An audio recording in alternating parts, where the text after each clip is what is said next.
What were my top 5 favorite moments from WandaVision? That's what we're going to talk about in today's video. Flourish.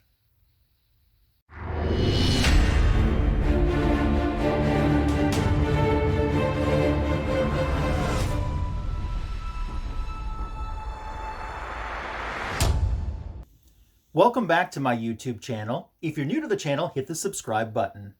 Well, there was no secret 10th episode as rumored for WandaVision today, but that doesn't mean we're done talking about the show on my channel. Today, with spoilers, I'm going to give you my unscripted top 5 favorite moments of WandaVision. Thanks for joining me. And let's get it kicked off right away with number 5. Starting out our list at number 5 is the introduction of the adult Monica Rambeau into the MCU. This is no surprise. We saw her as a child in the Captain Marvel movie, which took place in the 1990s, so we knew she was coming. But in WandaVision, not only did we get an adult Monica Rambeau, she got powers from her DNA being altered from going in and out of the Hex in Westview. That was cool. And she knows she has the powers too. So regardless of what code name she ends up going by, I'm sure it won't be Captain Marvel like it was when she was originally introduced in the comic books in the 1980s. But regardless if it's Photon or Spectrum or Pulsar or whatever name they choose, I'm just glad that she's here.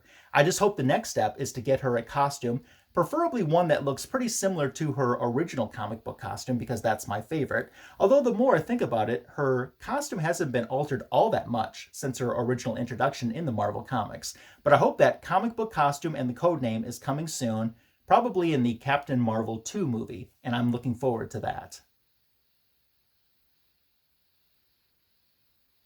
At number 4 on our list, I knew I was going to put some type of quote that Vision gave in the series somewhere on this list.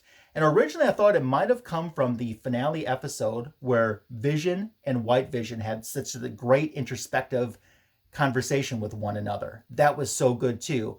But the quote that I decided to go for also came from the last episode near the end, where Vision says, "What is grief if not love persevering?" Oh my gosh, every time I think of that, I almost want to choke up. It's so simple, but it's so complex at the same time. At least I thought so.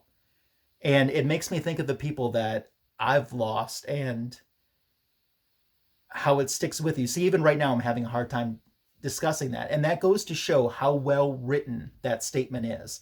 Now, I heard an interview with Paul Bettany, who said that that line wasn't in the original script, and while they were filming is when they came up with the alternate line. Apparently, what they had in the script just wasn't that good, and they decided they needed something bigger, something stronger, and they definitely hit on something bigger and something stronger, and it ranks at number 4 on my list of my top 5 favorite WandaVision moments. At number 3, Scarlet Witch gets a code name and a costume. Both of those made me happy. So early in WandaVision, Director Haywood is talking about Wanda, and he says she has no alias. And I thought right there, that could be a setup that she's going to be known as the Scarlet Witch before the series ended. And that's something I really wanted to happen. It did happen. Plus, she's got a costume now that looks pretty similar to her comic book costume. Of course, when you're doing that, she has to wear the headdress piece. So that's just so Scarlet Witch. That's so cemented with that character. And we got it. And I couldn't be happier. It looked before in her previous appearances that she was fighting crime in off-the-rack clothing. And I never thought of Scarlet Witch as a B character. She's always been one of my favorite. But the fact that she has a code name, she has a costume like everybody else, really, to me, solidifies her as an Avenger. And she's always been a badass. So I'm so happy that both of those things happened in WandaVision. At number 2, the runner-up position, Agatha All Along. I'm talking about the song. That earworm got into my head and has not left since. As a matter of fact, I've watched YouTube videos with the theme on a 30-minute continuous loop. Went through that like it was nothing. I've watched translations of the song into other languages. I've watched bands do cover versions of it. I can't get enough of this song. Musically, it's based on the Munsters TV theme song, but lyrically, it has everything. I mean, lines like, "It's too late to fix anything now that everything's gone wrong, thanks to Agatha. Naughty Agatha. It was Agatha all along." And you know that word naughty Agatha, if you might remember, Agatha had the word naughty on her pants in one episode too. They just tied everything together. Is it not the best theme song a villain has ever had? It is. I wish it was longer. I wish there was more to it. I love the fact that it was #1 best-selling on the iTunes chart at one point too. I mean, that's crazy. That's amazing, but it's so good. WandaVision gave us an amazing song. I mean, all the music in WandaVision was good, but that song was the standout. I loved it.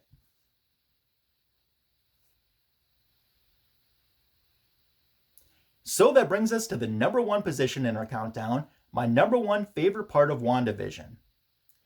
And I was pretty sure this was going to be my #1 favorite part of WandaVision, since I knew this was going to happen just based on the trailers we saw before the series ever debuted. But that was seeing the original comic book costumes of Vision and Scarlet Witch, and really even Quicksilver, brought to life. That's something I never thought we would see, because they pretty much told Elizabeth Olsen, when she found out she was going to play Scarlet Witch, they said, don't think that you're going to dress the way that you see her on the comic books. That's not the direction we're going. So, I kind of put that away and thought, we're never going to see this. And I thought, in WandaVision, we'll probably, since I knew we were going to see the costumes, that maybe we'd only see it for a moment, 2-3 minutes. But man, they were in those costumes for like an entire episode. And then Wanda had her costume on again in the beginning of the next episode, real briefly. It was so much more than I thought we were going to get. And I love how they said Wanda was a Sokovian fortune teller and Vision was a Mexican wrestler.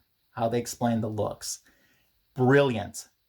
I mean, I know it was done for the fanboys, and this fanboy certainly appreciated it so much. Like I said, it was my #1 favorite WandaVision moment. So let me know in the comments below what you thought of my list. Is there anything that would have been on your list that I didn't mention? I'd love to know what you thought of WandaVision and your favorite parts of it. So leave me a comment below. Please like this video. As I mentioned at the beginning, if you're not a subscriber to my channel, please hit the subscribe button and the notification bell so you know when new content will be added. Thank you so much for your support of all of my WandaVision videos that I've done in this series. It was a lot of fun. Couldn't do it, nor would I want to without you. Hope you have a great rest of your day.